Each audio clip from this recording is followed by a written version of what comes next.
¿Qué tal? Mi nombre es Víctor Orán y estoy encantado de saludarles, agradecidos, sigan pendientes de nuestras publicaciones.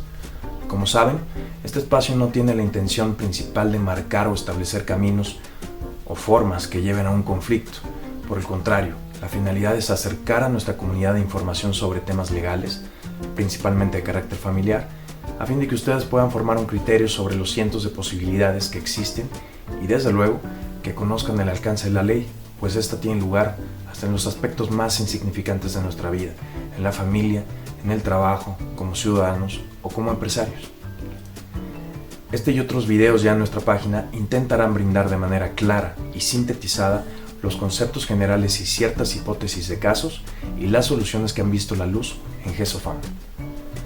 Muchos han escuchado que existen dos formas de matrimonio, o regímenes como la ley les llama.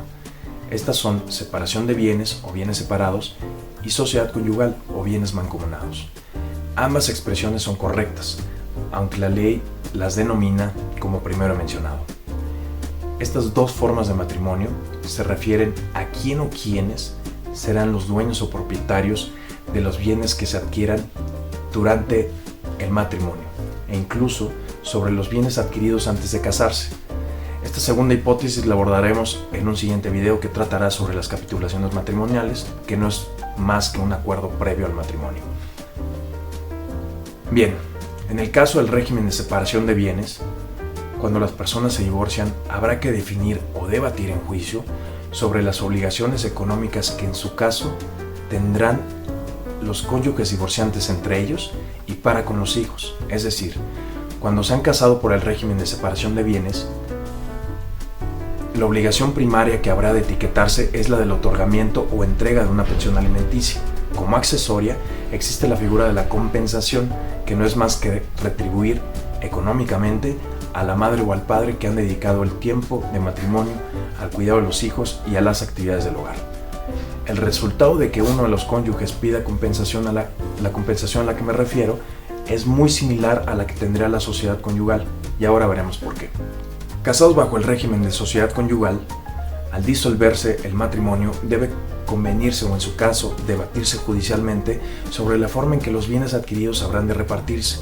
Como bienes debemos entender todo aquello adquirido por cualquier medio que es susceptible de evaluación, que tiene un precio. Como ejemplo podemos listar la casa, el coche, la cuenta de ahorros, acciones de una empresa, inversiones bancarias o bursátiles, los muebles de la casa familiar o la vajilla heredada por la abuela.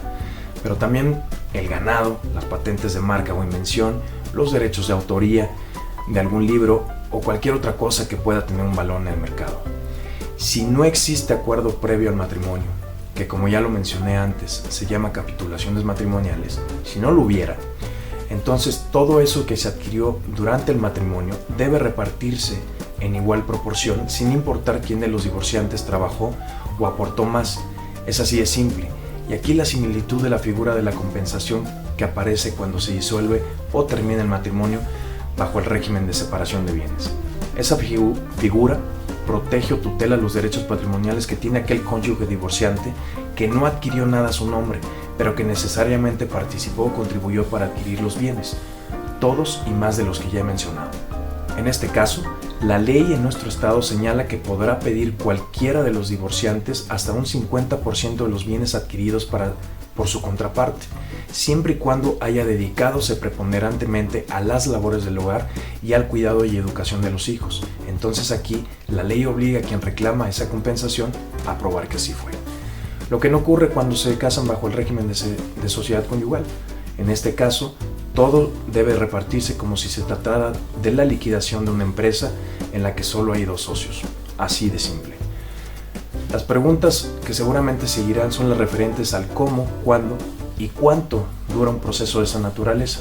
Pues bien, como ya hemos dicho, la intención del video no es crear conflicto donde no lo hay y donde de haberlo puede solucionarse de manera mucho más rápida y eficaz. Por ello, el primer elemento a considerar es: ¿existe o no disposición para repartir los bienes? Si todo fuera positivo, es decir, que las partes conocieran de ese derecho y que estuvieran dispuestos a dividir, el procedimiento sería muy rápido, pues lo único que seguiría es la repartición de los bienes según el acuerdo al que se llegue. Digamos Si existieran bienes por un total de 1.000.000 de pesos, que incluye la casa y el coche, a ambos debe asignárseles un valor, ya sea por acuerdo o por lo que determine un perito. Y ahí entonces decidir la forma en que uno pagará al otro la parte que corresponde, una diferencia. Este proceso puede tardar hasta 3 meses, pero no debe ser mayor.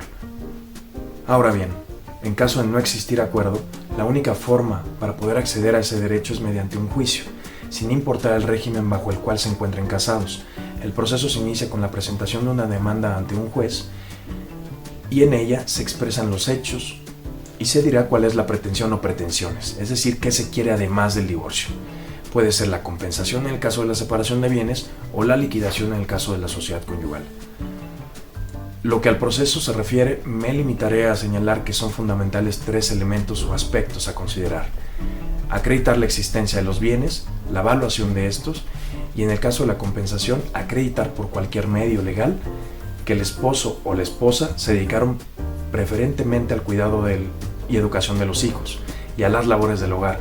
Recordemos que la compensación solo tiene lugar si el régimen bajo el cual se contrajo el matrimonio fue la separación de bienes. En resumen, debo decir que ambos regímenes son convenientes siempre y cuando quienes se unen en matrimonio conocen el alcance legal en caso de divorcio, y esa es pues la intención de este video. Espero que les haya gustado, pero sobre todo que haya podido ampliar lo que ya conocían sobre el tema y así pueda serles de utilidad. Sin más, me despido esperando sus comentarios y preguntas. Hasta pronto.